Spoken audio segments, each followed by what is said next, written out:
ఇంతకుముందు వీడియోలో టెక్స్ట్ ఫార్మాట్‌లో ఉన్న నంబర్‌ను యాక్చువల్‌గా టెక్స్ట్‌గా ఎట్లా మార్చాలి? యాక్చువల్‌గా నంబర్‌గా ఎట్లా మార్చాలి? ఈ ఎర్రర్ ఐకాన్ ఉపయోగించి ట్రయాంగిల్ ఉంది కదా! దాన్ని ఎర్రర్ ఐకాన్ అంటారు. ఎట్లా చేయాలో మనం నేర్చుకున్నాం. ఇప్పుడు సెకండ్ మెథడ్ ఎట్లా చేయాలి? ఈ టెక్స్ట్‌ను నంబర్‌గా మార్చాలి. ఏం లేదు, వెరీ సింపుల్. ఇక్కడ ఉంది కదా! ఈక్వల్ టు ఈ సెల్‌ని సెలెక్ట్ చేసుకుందాం, C2 మల్టిప్లైడ్ బై 1 ఎంటర్ అయిపోయింది.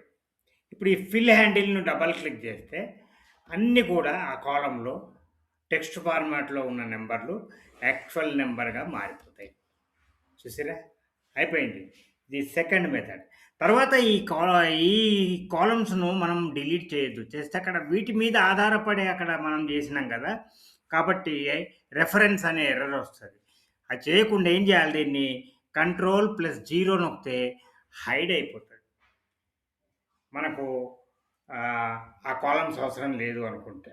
ఈ రకంగా మనం టెక్స్ట్ ఫార్మాట్‌లో ఉన్న నంబర్‌ను యాక్చువల్ నంబర్‌గా మనము మార్చవచ్చు. జస్ట్